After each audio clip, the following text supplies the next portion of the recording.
Okay, good evening and welcome. My name is Dahlia Azar and I am the Director of Public and Professional Programs at the 9/11 Memorial and Museum. It's my pleasure to welcome you to tonight's program, and I'd like to extend a special welcome to our museum members and those tuning in on our live web broadcast.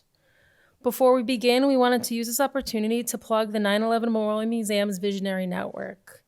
This is a free-to-join young professionals group that comes together for service and networking events in an effort to deepen one's connection to the Memorial Museum and its mission. Targeted for 21 to 45-year-old, the group hosts volunteer opportunities, most notably with the Bowery Mission, by preparing and serving dinner to its residents. There's an opportunity this upcoming Wednesday. And networking events like coffee and conversation series and exclusive opportunities like tonight, where visionaries will have the chance to meet with their panelists after the program. For more information on the Visionary Network or how to sign up, there will be flyers on the membership table outside in the atrium after the program. And Lauren Daly, who runs the Visionary Network, is here if you want to raise your hand, Lauren, and you can chat with her after the program as well. Tonight's program is the latest in our Intersections public program series, which we introduced last year. Intersection examines the often surprising connections between 9/11 and today's world. From global industries to individual lives, the attacks marked a fundamental shift for many, altering trajectories in ways both expected and unforeseen. Last year, we looked at the connections between the 50th anniversary of hip-hop, born here in New York, and the 50th anniversary of the World Trade Center.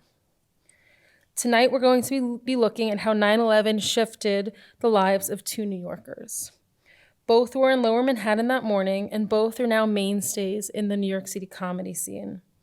In conversation with Noah Rauch, Senior Vice President of Education and Public Programs, we will explore how and why that happened and the role of comedy in times of grief and trauma. Carmen Lynch is a comedian, actress, and writer based in New York City. She has a multitude of late-night TV appearances, including The Tonight Show starring Jimmy Fallon, The Late Show with Stephen Colbert, The Late Show with David Letterman, and Conan. And she has also appeared on Inside Amy Schumer, That Damn Michael Shea, and Life and Beth. Cris is a former journalist and volunteer EMT who responded on 9/11 and helped in the rescue and recovery efforts. He is now co-owner of the Stand Comedy Club bar and restaurant in Union Square. Since its opening in 2012, the Stand has been voted as one of the top comedy clubs in New York City by Time Out New York and New York Magazine. Cris and his partners plan to open their second location in Miami later this year. His contributions also include producing comedy specials for various platforms such as HBO, Netflix, and Comedy Central. Carmen and Cris, thank you for joining us this evening, and please join me in welcoming them in conversation with Senior Vice President of Education and Museum Programs, Noah Rauch.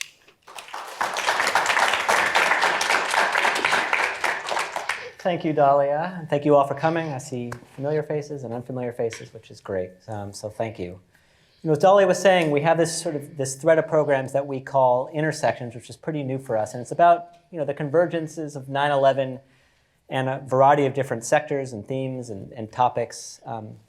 As we sort of thought about these programs, really it's about 9/11's effect on individuals. I mean, we see this across all of our programming, is that you need individual stories to help sort of make sense of these larger themes. And so we're really, really excited to have Cris and Carmen here with us, not just because they're good people and because they're compelling and they have compelling stories, but the stories that you have really speak to themes that we talk about here a lot at the museum, whether it's connection and community and resilience. And so I'm hoping that we'll be able to talk about some of these themes this evening. So really, thank you both for being here. I want to start with sort of before 9/11. I want to sort of put you sort of here that morning and sort of just if you could talk us through really what your lives were like in the late 90s, early 2000s, sort of bring us up in a sense to September 10th. What were you working on? And Cris, we can start with you. I was a journalist at the time. I had just left working for a bigger newspaper and had gone to work for a local newspaper on a smaller level, and had become the editor of the paper at a very young age. I was only 21, and at the time, I just felt like I needed to go a little deeper on stories in order to make my mark as a young journalist and to kind of get the scoop on the bigger newspapers, the ones that I had just left, and I learned a lot of the tricks of the trade, how to get contact, develop contacts and stuff. But they're just not. There just didn't seem enough urgency at the community level at the time. So I decided to cover a local EMT volunteer group in Middle Village, Queens. My office was in Maspeth, and so there was like the closest volunteer EMT group that was near me and very active. I had always seen how they were covering. They would just respond to so many different emergencies, and they were always there whenever I responded to a fire or a crime or anything like that. And I decided to embed myself with them, and it was working for the months leading up to 9/11. I had all these great stories that I was writing just by riding with them. And while I was riding with them, I went ahead and got my certification, and they just wanted me to be ready for anything. And I thought I was ready for things, and then on that day, I responded to something that I never thought I'd respond to. So, and on the day of, what happens on the local level, you're covering crime and courts and all that stuff. There's a bureau inside One Police Plaza where a lot of the journalists come together, and they'll get first dibs on like what crime stories are out there. It was called Deputy Commissioner of Public Information. They have to release every single crime that happened the night before or over the weekend. So I typically would go on Mondays, and I was on vacation, and I was whitewater rafting in West Virginia, for crying out loud, Fayetteville, West Virginia. I had drove back that night, and I said, I'll just go to DCPI early in the morning, catch up, and get everything I need to do. I would typically go around 9, 10 o'clock, but that day I just decided to go extremely early and beat everybody there before I got busy. And while I was there, was when the first plane hit, and we didn't really know. No one really knew what it was at the time. We just thought they were just tremors. And I don't know if anyone's ever been in One Police Plaza. It's like a fortress. So you really don't know or see. There was no TVs around us or anything. So like we really didn't know what it was. And then I walked over to a detective's office and was like, hey, it seems like it's getting a little crazy around here. What's going on? It's like, I think some plane just, hit the Trade Center. I was like, what? Like, we didn't know what it was. We thought maybe it was like one of these Cessna planes or anything, or something like that. And I just went back to the pit where all the other reporters were, and I was like, we should probably just, go down there. So it was me and 3 or 4 other reporters that went there first, before other reporters started arriving. And by the time we got there was when the second plane hit. So I'm going to stop you there. I'm just sort of curious, when you said you wanted to beat them as the other journalists who were sort of going for scripts. Yeah, right? I mean, it's, whatever it is. Yeah, I didn't know what we were walking into. I had no idea. But, a Cessna hits the World Trade Center. Yeah. There's been stories of that happening to the Empire State Building, or, or an erratic, small plane would, just make a wrong turn or something and hit a building. That's happened like several times in Manhattan. So again, I mean, had I known that it was that serious, maybe would have thought twice about going down. But at the time, no one really saw anything. So we just kind of like, let's get our stuff and go. And that's what we did. So Carmen, how about you? What were your late 90s and early 2000s like? I was living in Virginia, and I moved to New York to pursue acting, and then fell into stand-up. I went to a show with friends, didn't think much of it, never followed comedians. Went to a show, was like, this looks fun. Acting, I'm not getting any callbacks, so let me try this, and just fell in love with it. Just started going to bars, and I mean, there weren't nearly as many as there are now, but there were, specific bars where you would just do open mics, do 5 minutes. And I did that all the time. And my parents were not proud of me. They were like, we paid for your college. You started off as pre-med. This is not what we expected.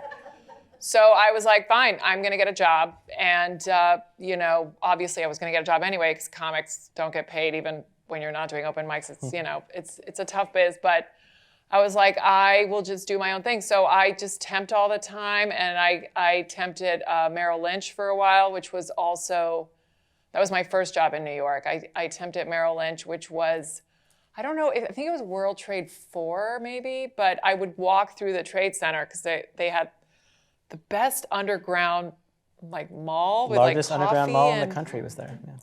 And I would get my coffee and then walk to World Trade. And then when I started stand-up, I was actually temping for Goldman Sachs, which is on, I don't think it's 85 Broad Street anymore, but that's like a 5-minute walk from here. And so that's where I was working. It was all temps. It was really fun because they had all these artists work together in this room called the Fishbowl because it was just a glass room, and investment bankers would just come in and just throw stuff at us like, I want an Excel spreadsheet, I want this document, that. And we had writers, opera singers, just all kinds of artists. It was just a nice place for us to work together, but also we could play, we had our Walkmans, and we would listen to music while we were making pie charts for bankers and stuff. So that's where I was that day. So was that work stressful for you? Only when you got a really mean banker. Most of the time it wasn't stressful, and it was before the financial crisis, so they would drive us home, they would pay for dinner. It was hard work in the sense you had to do things the Goldman Sachs way, and but it wasn't it was just paying the bills. Right. The harder work was writing jokes. Right. That were comedy. And it gave you the luxury to be able to do that, to be able to have the hours that you wanted to have for other stuff like that. Yeah.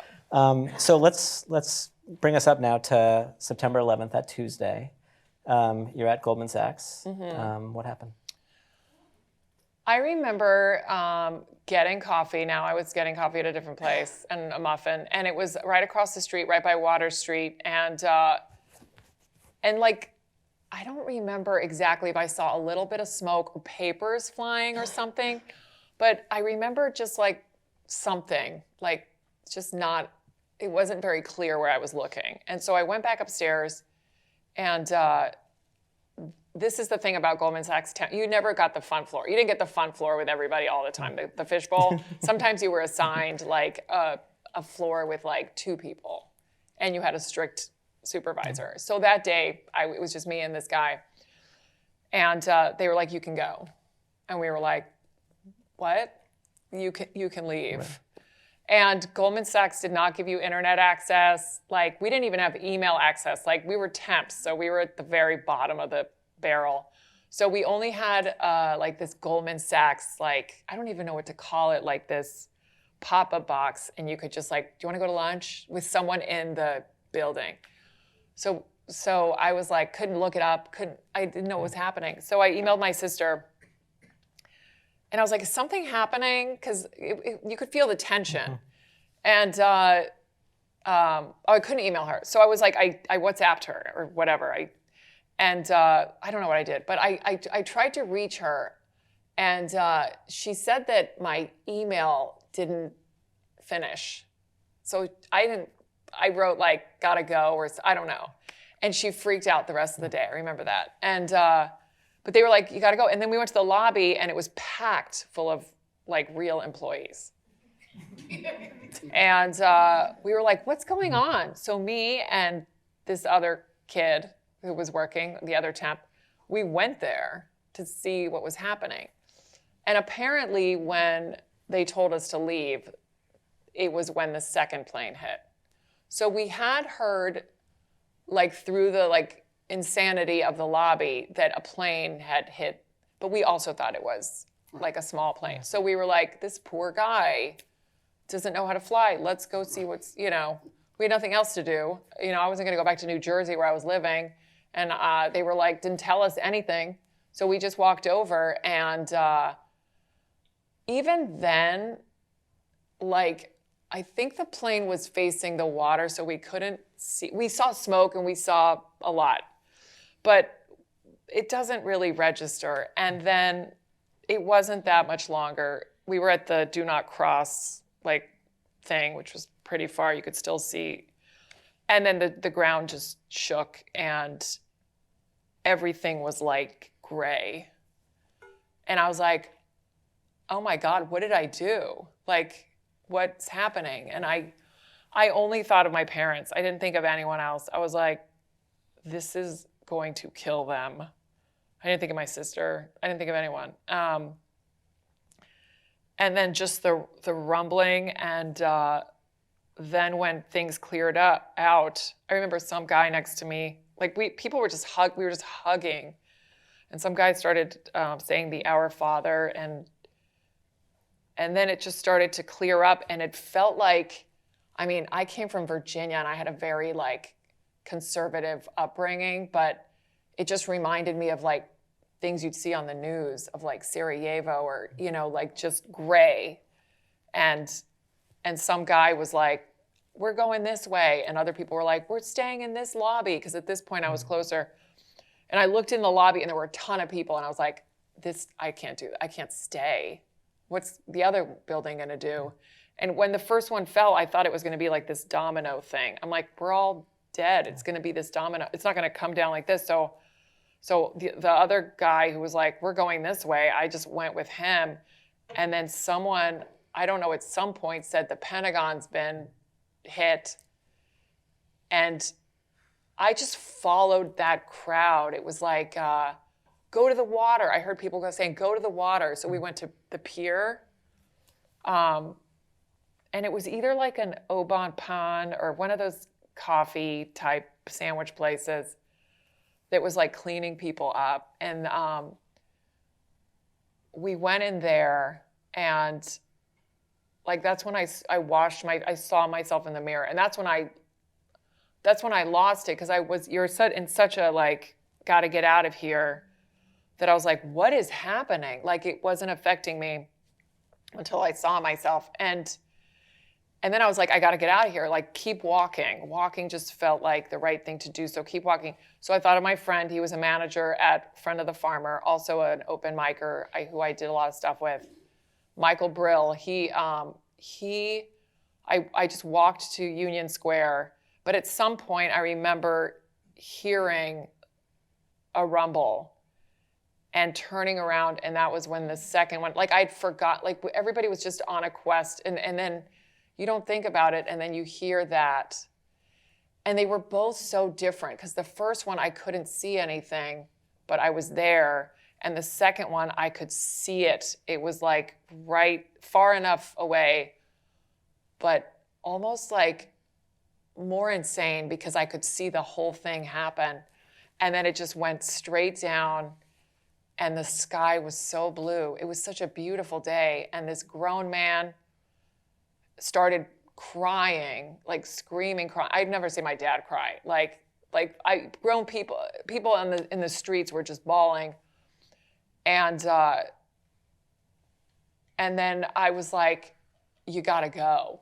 So I just kept walking, and we just all walked. And then I got to Union Square, and I saw Friend of the Farmer, and I saw my friend Michael outside, and he saw me. I didn't even realize it, but people were looking at me because I was covered in like soot, and they weren't. So I was like, why is everyone looking at me? And then I realized it.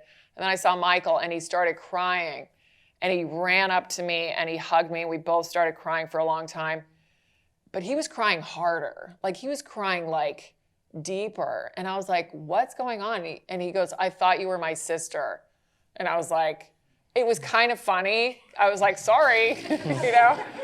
But at the same time, I knew his sister too. And I was like, oh no, but she's fine. She just couldn't reach him. But so I just stayed at that restaurant. I remember crying under the muffin counter because I couldn't reach my parents. And so I stayed there at his place because they said the Lincoln Tunnel was closed. I couldn't go home. Goldman Sachs was clearly closed. So, and then he gave me clothes. He let me sleep there. And then the next day I left. I was like, I think I got one of the last trains out of Penn Station. Cause then they were having all those like copycat, I don't know. They were just like having a lot of uncertainty at that time. Yeah. So I just went to Virginia, and I think I was there maybe like 5 days. I don't know. And then I was like, I got to go back. Like, I just felt like I had to be, I was like mourning it, but also like too far away, and I wanted to be there. So I just came back and eventually got back to New Jersey. And, you know, I think we were out of work for 2 or 3 weeks before we came back. You know, Cris, you have a very intense story. So, you know, as much as you feel comfortable, but just to, you know, sort of set that scene for us. I think as soon as that second plane hit, it just dawned on me that I don't know what that just was, and I really don't know what the hell's going on. You know, I had one of those Nokia block phones at the time. I remember making 3 calls. One of them was to my brother who worked on 100 Broad Street. And I was trying to get in touch with him just to maybe I can connect with him and figure out if he knows what's going on and we can kind of connect and leave together or whatever it is. He didn't pick up or just the call just wasn't going through. The second call I made was to a friend I had met over that summer who was working at another volunteer ambulance group. He was actually younger than I was. He was 19 years old. And he was just one of these kids that, you know, kind of, you know, did it all, you know, and just knew everything. And, you know, just was great at all the things. Like I was the worst EMT. He was the best EMT. So, you know, and I was doing it for the wrong reasons and he was doing it for the right reasons. I'm trying to get scoops for a newspaper and he's, you know, actually saving lives. So, you know, he was interning. He had told me he was interning at the towers and like somehow got involved in the safety team at the towers and like knew the building like the back of his hand, which I thought was amazing. It's like, how do you memorize all the emergency coordinates of everything at the World Trade Center in like a month? He's just was that guy. So, you know, I don't know what it was. I guess the journalist in me is like, well, who do I know on the inside? Maybe he can feed me some information that no one else has, you know? So selfishly, I call him because I think I'm going to get some information that I'm not going to get anywhere else. And, you know, immediately he picks up and says, where are you? He asked me where I was. And I already knew he was in the building. But, like, his instinct was to make sure I was okay. And that's the kind of person he was. And so he immediately said, where are you? I said, I'm outside. I'm like, you know, I think, I forget what street I was on. But he goes, look, it's very important. There's a triage area where we're going to set up. He's like, go meet me at that triage center. I'm like, I had no idea what the hell he was talking about. And, you know, it was just off the corner of Reed Street. And so he said, I'll meet you there. And I had no idea what the hell he was talking about because, like, I don't know what the hell to do. Like, I really had no idea what was going to happen. And so I just went to Reed Street where he told me to go. And by the time I got there, he was there with treating 3 people, you know, just, you know, for scrapes and like just making sure they're okay. And then he sees me and he goes like, oh man, I'm so glad you're not inside. Don't go inside. I'm like, I'm gonna do whatever you say. Like, what do you want to do? He's like, just stay here and I'm gonna bring more people out. And like, you know, there's people, you know, just laying on the floor and I gotta bring them out. I'll bring them out. He's like, all the EMTs, they're gonna come here first. Firefighters, they're gonna sit up here and then move in. So just be here and I'll keep bringing you people and then you can like either send them off or load them up on an ambulance or whatever. And that's what I did. I stood there and I waited for him to come out and every 15 minutes, he's just bringing out people like in 4 or 5 at a time, you know, just like literally carrying people one on his shoulder. It was just, you know, he he was like a big kid, but not like, not like a muscle-bound guy, but just he showed such incredible strength that day. Like he was loading people up on his shoulders and carrying another one, bringing them over to me, laying them down on the ground. And then, I just used my basic training to make sure they weren't hemorrhaging or, had any major injuries. And, then I would try to calm them down. I was literally losing my mind, but I'm trying to calm them down and say, you're okay, you're okay. I can put you on an ambulance and send you to a hospital, or you can just, find your way home or whatever. And some people chose to get further treatment and others didn't. So as more firefighters and EMTs arrived, I just felt like now I'm out of place. I just kept waiting for Richie to keep coming out. And then I made a third call, which was to my EMT group. And I just wondered where they were, if they were coming. And there was this older volunteer. His name was Joe Magnus. And he was this guy who had this incredible story. I mean, he was escaped Soviet occupation in Czechoslovakia. He had damaged his leg really bad, but somehow still worked, there for like 16-hour days. He just loved being there all the time. So, and he answers the phone right away. He goes, Cris, we're coming. I'm like, do you even know where I am? I'm like, and he's like, wherever you want to stay there, we're coming. I'm like, all right. So I just told him where I was. And they said, yeah, that's where we're going. That's where everybody's loading up. So by the time they got there is when the first building came down. And, I had lost touch with Richie, which was...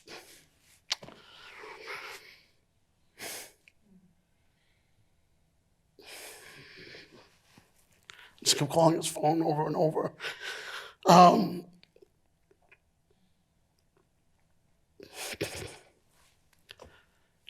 think when you're going through all that stuff, you're really not having cognitive thoughts. You're just, everything is sort of like, let me just get through this. Let me just get through that. Let me just get through this. And you feel helpless because there's only so much you could do, And I didn't really have that kind of training where I thought I could do more. So I just didn't want to get anyone's way. It was like my major thing. And as soon as they got there, I was almost relieved because at least now I can do whatever they say. I'm with them, But as soon as they got there, literally we jumped into the ambulance and, as the smog was coming down on us, we're trying to drive out, and then, we're loading as many people inside the ambulance as possible. I mean, literally, there was like at least 20 people hanging on the ambulance to get out. And we just kept saying to the driver, that was Tom Testa, we just kept saying, drive. And he kept driving until the smog overtook us. And it got to a point where he didn't feel safe driving anymore because he didn't know if he was going to hit anybody. So we just dead stopped and just waited. And you would just hear, debris hitting the ambulance. And you just hope that whatever was hitting it wouldn't get through. And who knows? And from what they were telling me while we were trying to get out, these are two full-on planes, and I'm learning for the first time that these were two giant passenger planes that smashed into the towers. I'm like, how's that possible? So as you're trying to, escape this thing, you're now learning about this, what's actually happening for the first time. You're not processing any of it, and you're like, how's that possible? So you're not even thinking about terrorism. You're not thinking about any of that stuff. You're just going, how did that happen? Did they somehow, mix up their altitude, or like you don't even know? You're not making sense. It's just random thoughts, and then you're just trying to figure out how the hell that I wind up here, basically.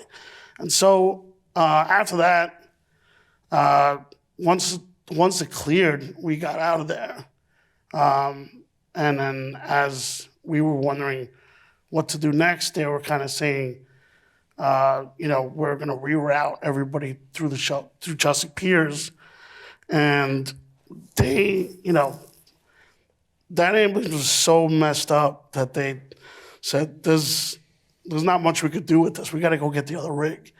So I went with a couple of the guys to get the other rig, and as we were leaving, that's when the second tower fell, and we just couldn't believe it. And then we came back later that day. Within a couple of hours, we were back on a waiting line at Chelsea Piers, and probably around, I don't know, I would say 7 o'clock that night, right after the sun went down, was when they sent us back in, and that's kind of like when the recovery part started. So, Well, I want to thank you for your work and for look, sharing that story. Richie deserves all the attention in the world. How that guy doesn't have a statue, I don't understand. I mean, we try to do everything we can to remember him over the years.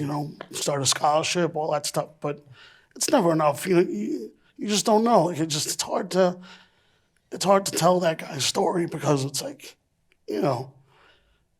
I didn't even know him that long. I just wish I wish I did. I wish I befriended him even more. And we connected that summer, and we became fast friends. But you never really know how much time you have with people, and just a special guy. It's a really special guy. Well, thank you for sharing that story. Thank you for sharing your story. It's a lot. And I want to sort of take a beat and sort of take a step back a little bit, just to sort of talk about New York in that moment. Broadway came back on the 13th. Comedy shows came back on the 14th. I was in a conversation with people who work for the city, someone who worked, Greg Charles might be here, who worked at Caroline's, and they were getting calls about when are you gonna reopen? People were wanting to come to see comedy shows, to see shows, to sort of come together and like that. On the one hand, I can understand the city. There was a push to get back to normal, to sort of not change way of life, to sort of keep the city going. But on the other end, with comedy in particular, a lot of comedy clubs, you sort of leave your baggage at the door, and you come in and you can laugh about sort of trivial stuff, and you can't really do that after an event like 9/11. And so I'm curious, sort of, are you surprised that people wanted to come out so soon afterwards? And sort of what about, let's talk about comedy in particular, what about comedy sort of brought people there to sort of get those calls even before they were opening saying, can you come, can you open? I mean, I wasn't going to comedy clubs at the time, but I could tell you that any one of my friends that wanted to go out to a bar, I would encourage them to go. I just was never in that place. Just I'm still trying to figure out like what's next kind of thing. And all that feeling of feeling good just didn't feel like it was anywhere close. It just felt like, it's gonna take a while before, I feel anything again. And I was happy that there was people going back out and doing those things. I felt like it was extremely important for New York because as we've learned, and I'm sure you get to this, any long period of time where you're not doing anything, like we've learned in COVID, there's this feeling of like, you lose the soul and energy of a community because you're not going out and doing those things. You're not, if everything becomes Zoom meetings and all that stuff, you're never really having those personal relationships again. So if you're not experiencing culture and you're completely shut down, for a long period of time, you're never going to really get back to it. And it's taken this city forever really to get back to where it was. And I still don't feel like we're anywhere near what we were pre-COVID. So during 9/11, the only thought I did have was like, yeah, go out, go experience life, man. Because look, who the hell knows when it's gone, So yeah, I was very much all about go do that. I can't, but you go ahead and do that. Carmen, were you going out at that time? I was doing open mics. I felt a little like not worthy of taking the stage because I was so new and I was still learning how to tell jokes, and there were so many like professional comedians and way more experienced comedians, and I was kind of wanted to like give them the stage just because I was like, what do you do at this time? And I also felt a little bit kind of like in limbo because I had experienced 9/11, but I was also a comic. So I was very sad. Like I remember I would go to the Union Square, like just hang out there in the vigils and the candles and a lot of that, like just the crying for the people and the sadness of the city to go do stand-up. It didn't feel as easy. It didn't feel easy, but I also just didn't know how to do that. So I felt a little bit like it wasn't my place. I would just stick to like little bars and not do we had what would do bringer shows where you would have to bring Friends. audiences and friends to perform. And I was like, I don't even know what I would talk about, but I would do almost like these secretive little bars where no one was showing up except for open micers, and also just kind of watching what people were talking about because I wasn't comfortable doing comedy yet on a regular day. So doing it after this, I was like, what do you do? I think with stand-up in particular, we had an all-staff meeting earlier this week, and we had some artists talking about the work that they had created, which it's work that's created over weeks or months or years, and you have that time to process. But if you're a stand-up comic, you're processing in real time, in public. It's just a completely sort of different level of that, and right. so you might not feel comfortable doing that, but you were also putting yourself in a position where you were seeing others do it. You were sort of putting yourself around others in that moment, speaking to what Cris was talking about, just a need to be around a community of some sort, even so close to an event like that. And it was so different from the tragedy of COVID. One was terrorist related, and the other one we were and plus it was 20 years later, so I was way more comfortable with stand-up. So yeah, I was COVID. It was more like, okay, are we going to catch it? But I was still going out. I wasn't stopping myself from going out until obviously we had to close down. Well, let's talk about sort of that shift. So how you went from not feeling comfortable to sort of going out there, and then Cris, you're in a very different place now in a different profession than you were then. So Carmen, why don't you talk to us about sort of how you went from temping at Goldman and doing some bars where you have to bring your own friends in the corner somewhere to being on the shows that you're on now? Well, back then it was different. We didn't have social media, so you either barked, which means you literally bark outside of a comedy club. You yell out, come see a show, and you hand out flyers. So if you've seen that in Times Square, that was what comedy was all about. Just please come to our show, blah, blah, blah. So-and-so it was always a lie too. Chris Rock was here. I promise you, he was never here. And then bringer shows, you had to bring, some places you'd have to bring 3 people for 5 minutes. Some clubs would be 10 people for 10 minutes. And if you didn't bring them, you weren't getting on stage. So it was the stress of what jokes are you going to do, but also are my people coming? And a lot of times they were like, I don't feel like going out. And I was like, thanks, Or you needed 3 people and they brought 17 friends. And Just you're like, my really? career, that's all. I know. It's really 20 people came tonight? I only needed 3 of you. Can you guys come next week? So it was that kind of stress. But, and then you start, I was just obsessed with comedy. So when my first credit was Last Comic Standing. So once I got in the semifinals of Last Comic Standing, I didn't have to bark anymore.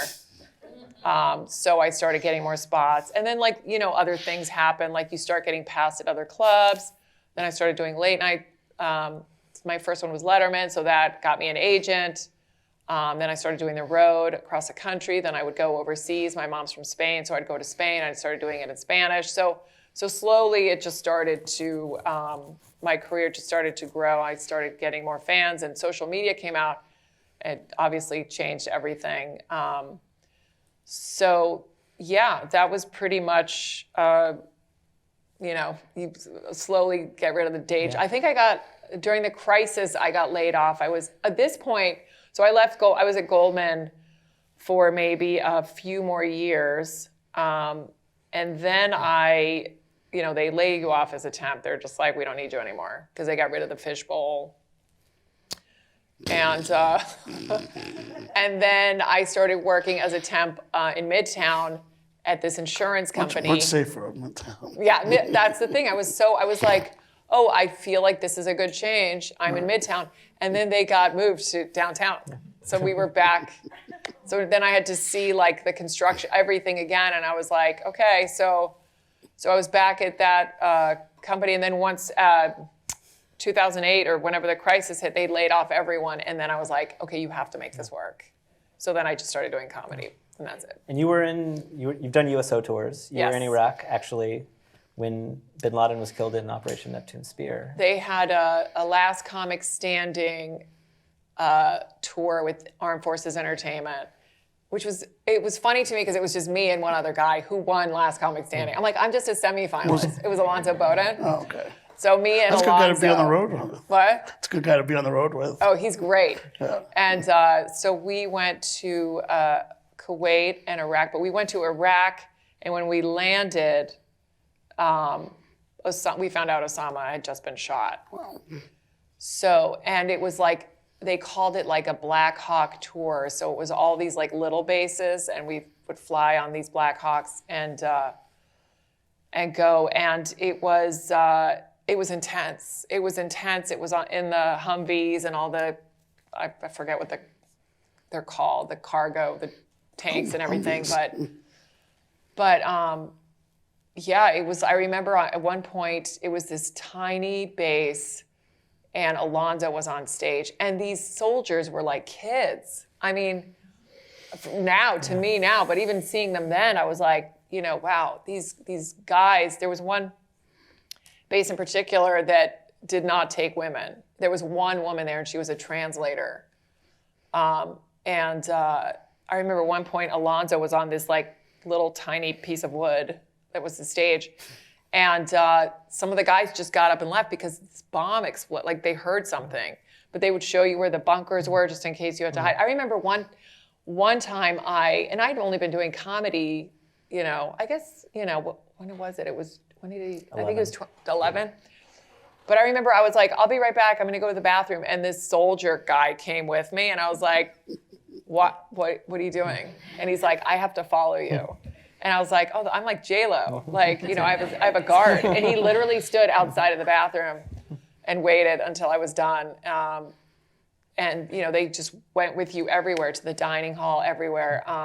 But it felt so good to do that. But they were so grateful for having us. They were all constantly like, thank you so much. Thank you so much. And I was like, really? Like, thank you. Like, I'm telling fart jokes because, what am I going to talk about? My family? I don't want to talk about my family. What if you lost your family? Like, so, but it felt really good to at least give back.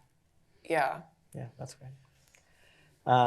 Cris, how do you go from not being able to go out to owning a big-time comedy club? I would say that, and this is the craziest thing to say, but I dusted off I had moved to Long Island thinking that was getting away. I don't know why. I took a job out in Long Island and, was out on my own. And, it was sort of a very like solitude moment in my life where there was no one around. I kind of shut everything out, and I would spend every night just, howling into a pillow until I fell asleep, basically. But like my way out of that was comedy. I mean, it was. I dusted off I remember saying to myself, like, man, like I hate feeling this way. I hate like being on these different drugs and all this stuff. I hate going to these doctors that really can't tell me what's wrong with me or why I'm feeling this way. And I didn't even know like what PTSD was, and like I didn't even. Why would I have that? I mean, people go to war and have that. So like, I'm not thinking about me having that. So I'm just kind of like sitting around every night, and I dusted off an old tape of Andrew Dice Clay. The day the laughter died, which I was obsessed with when it came out, and I was a kid, obviously, when it came out in '93, I think. And I would just listen to that album over and over and over again because of how it was recorded. Like, you would hear the clanging of the glass the glasses, the waitresses whispering. I just thought, man, it's so fascinating how they leave that all in there, and then here's this guy having the worst set of his career on stage. And I'm like, I can't believe he put this out. This doesn't even make sense. Like, why would he do this? And it really was the first time a comedian ever put out an album of just bombing. And I don't even think it's ever been done again, although Joe DeRosa keeps attempting. And it was just, I got obsessed. Like, this is making me feel good. And then I remember somebody told me about LimeWire for the first time. And I go, oh, you're downloading music on LimeWire? That's can you download comedy? And they're like, I guess so.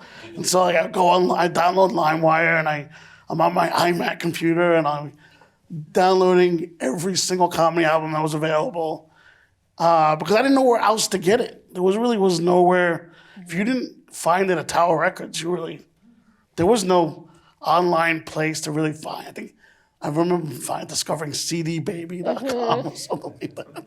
So, but I downloaded as many like Carlin albums prior, all that stuff, all the comics that I grew up with and was obsessed with as a kid. And I just said, why did I stop listening to comedy? I don't understand how I've lived any time without this in my life. I mean, it's just, it was almost like an awakening of like, oh, this is what's gonna do it. And I said, this is the best thing ever. Like, I don't know how the hell, and then, so everybody, I remember my friend said, hey, if you're listening to albums that's helping you, why don't you just go to the clubs? I'm like, yeah, the clubs.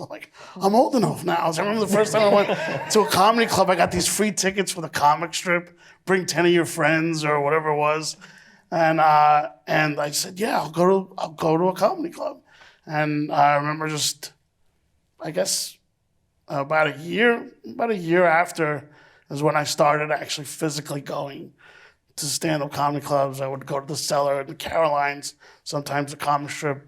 But the Cellar seemed to be the place where there was like this home, like it just, that the comics would hang out and be accessible was like strange to me. Because I looked at them and like, I put them on this pedestal, and rightfully so, because they basically saved my life. But I put them on this pedestal like, I can't approach them. I can't talk to them. I'm like, what am I going to say to them? But eventually they would see me and they would thought I was some kind of industry person, like checking them out. Now you are. And they would call to me and say, hey, what's going on? And they would just not ask me who I was, but just butter up next to me, thinking I was somebody. And I was like, I can't do anything for you. And then eventually I was at a show. My friend Patrick was my partner now. He was producing a show at Caroline's. And, I just thought it was like this amazing thing that a non-comedian could put together a lineup and produce a show. And I said, oh, how do I get involved in that? How do I do that? He's like, I need all the help I can get. You want to help me out? I'm like, yeah, sure. So he and I just started producing shows together all over the city. And it was just, man, it was so thrilling because I got to be around comedy so much. And I'm one of those, I'm a junkie, I'll watch comedy all day long. I'll listen to it all day long. So for me, I completely immersed myself in it. Like, I loved being a journalist, but comedy just made me happy. And, every time I'd go out, I spent a while covering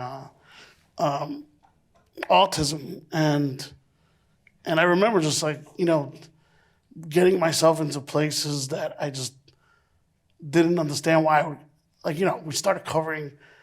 It was innocent enough at first. It felt like we were educating people. I was writing about autism, and it needed to be written about. Nobody was writing about it. And then eventually it got to, because I'm a journalist and I'm an and I want to take people down. So all of a sudden it became about these injustices that were happening. And it became about these kids that were getting mistreated. And here's me, thinking I could save the world. And I'm going to, out these, schools that mistreat kids. And the deeper I would go into this, the worse it would get, because I, would find myself in like the worst possible situations, where I can't really make a dent into this thing anymore. You know what I mean? Like, kids are dying. I'm writing about them one at a time. And it just doesn't seem like it's going anywhere. So it just gets to a place where it's like, am I really helping as much as I can?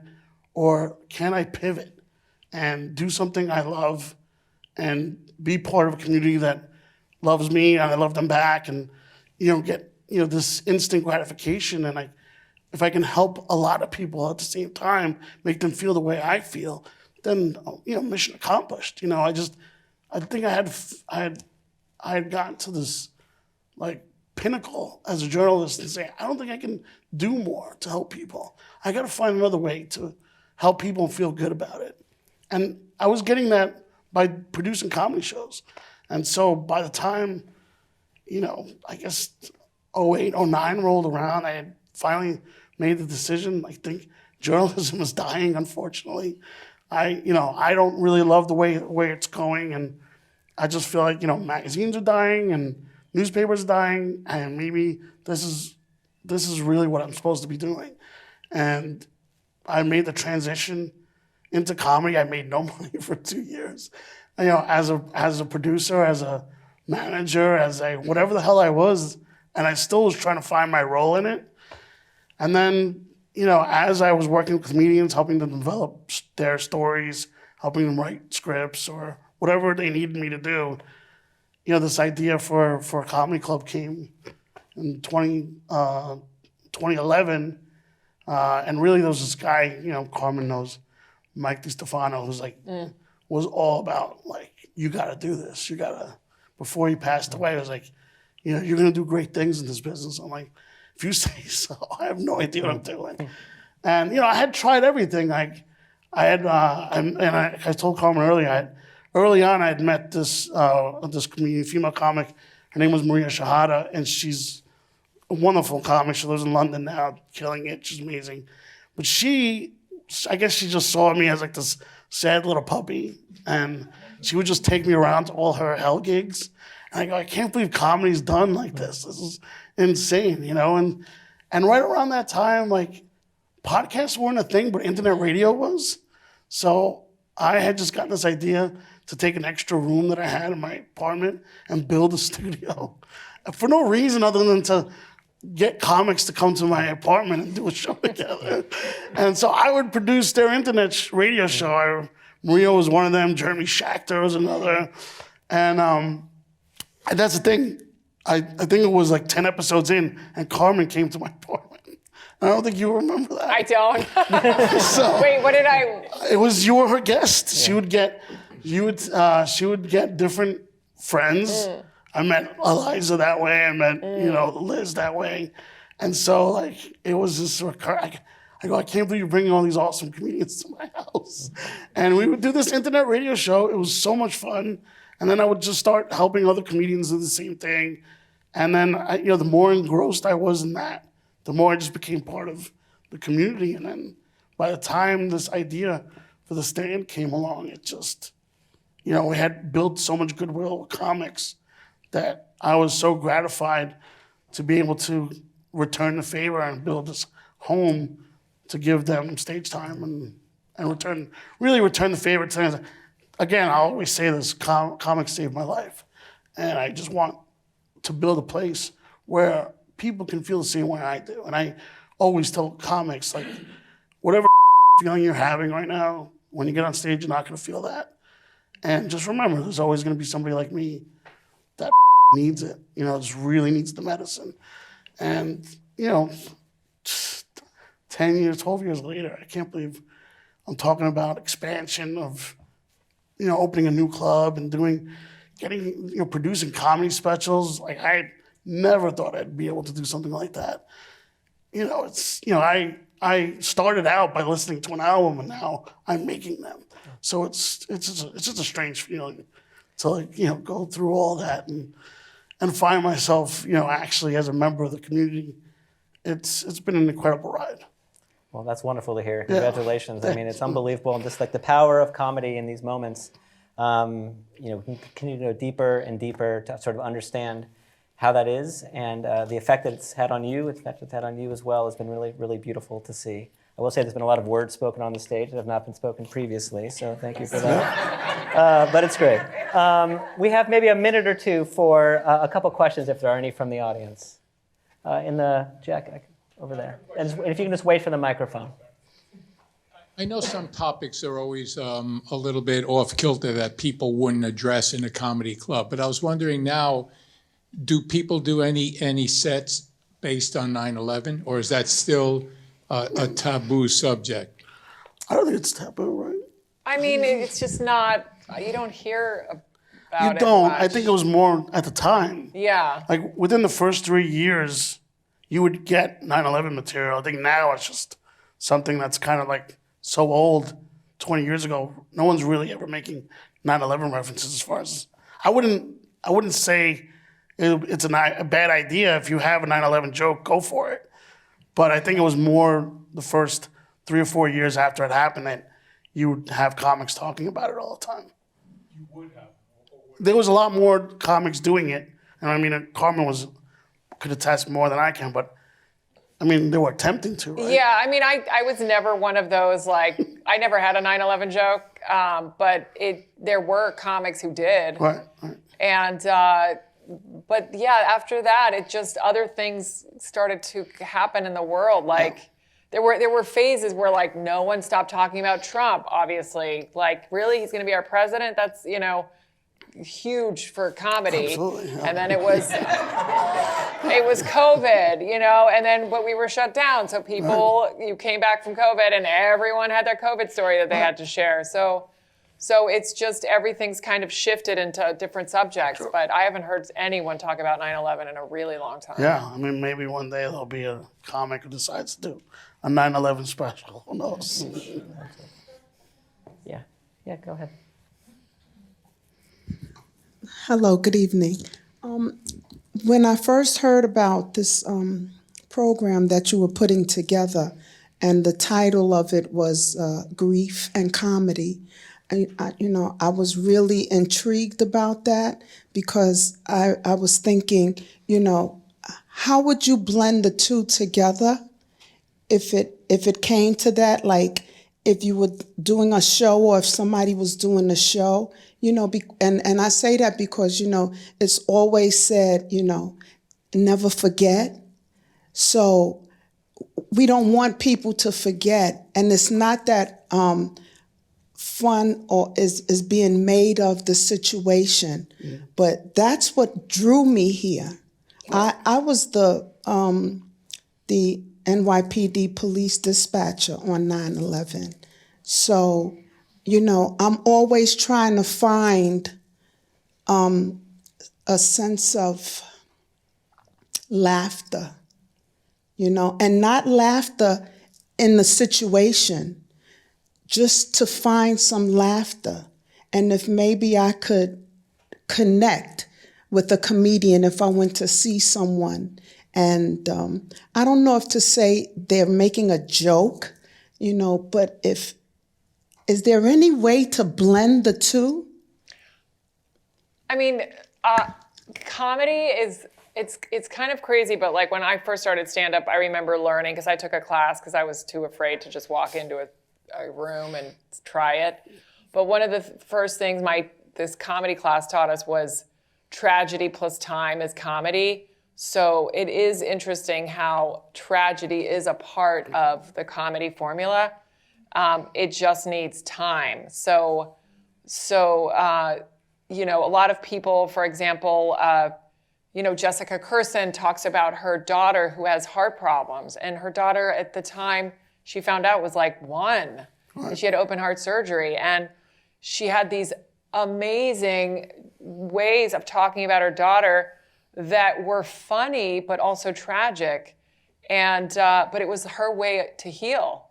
And I've been we were on the Impractical Jokers cruise, and this woman was yelling at Jessica for talking about, how dare you? She's like, she's my daughter. I can talk, this is my way of healing. But it happens all the time. Like, I have jokes about my mother having cancer because we've gone through things and it's helped me deal with it. And people, you know, they laugh because they can relate to the situation.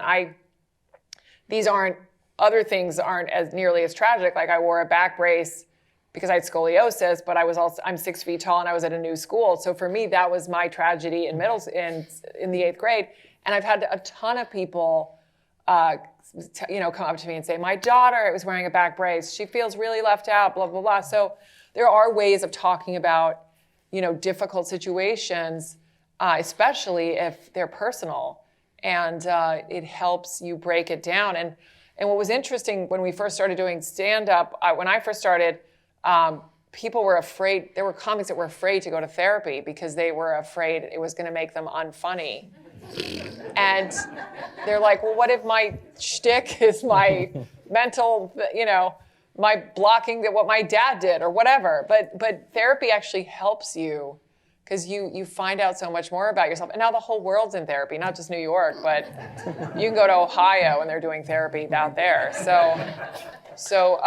But there are so many good nuggets of information and material in those tragic moments. And for me, you know, I look, as much as they tried, therapist and I just never clicked for some reason. And to me, it was comedians that helped me get through this. So absolutely, I mean, I looked for them to make fun of 9/11 or to have jokes about it because I just want to laugh about it. When there were bad jokes about it, I didn't like hate them for it. I just said, oh, that was a good attempt, but not funny enough, you know? Give me something more. So I wanted that. I remember, you know, like going to clubs hoping they would say something about it so that I could I can keep the awkwardness, you know, just kind of like shedding off all that stuff. And, you know, it was like guys like Greg Giraldo would always go there, and Mike had jokes about 9/11. Just like, so it was extremely important to me to find that, you know, no matter what. I think, you know, there's so many taboo subjects, but if a comic is willing to take that chance, then shouldn't we listen? Shouldn't we give them that opportunity to, you know, their vulnerability is coming out. You know, they're willing to go to the depth of this joke and try to get you to, you know, laugh along with them. And I just think it's, you know, what makes the art form so beautiful is that, you know, there's no boundaries and they can really make anything funny. It's also very like hard to not talk about something that's going on because it feels like there's an elephant in the room. Sure. So it's like if we all just experienced 9/11, but everyone's like, how are you doing today? Like it's very awkward. So that's why I remember when all that was happening, I was like, I'm just going to leave it for the professionals because I don't know how to. It's kind of, you know, the same with heckling. There's a way to handle a heckler. You don't want to just yell at them the first, but you also you can't ignore it because they're talking and yelling at you. So there are certain things you learn as you do stand up. Let's see. We have Marianne. We could do one question, but we are a little over time here. First, I want to thank you, Cris, for sharing your pain about your friend Richie. I'm a volunteer docent at the museum, so I'm here once a week for an afternoon. And the thing visitors want the most is stories. What happened that day? What happened that's not in the news? You know, I know about the planes and the collapse and so on, but people. And now you've given me another story to share, so your friend's story will never be forgotten. I'm very glad. So thank you for that. Yeah. Thank you. Thank you, Marianne. Thank you, Cris. Thank you, Carmen. This has really been wonderful. And thank you all for coming, and we look forward to seeing you again sometime soon. Take care.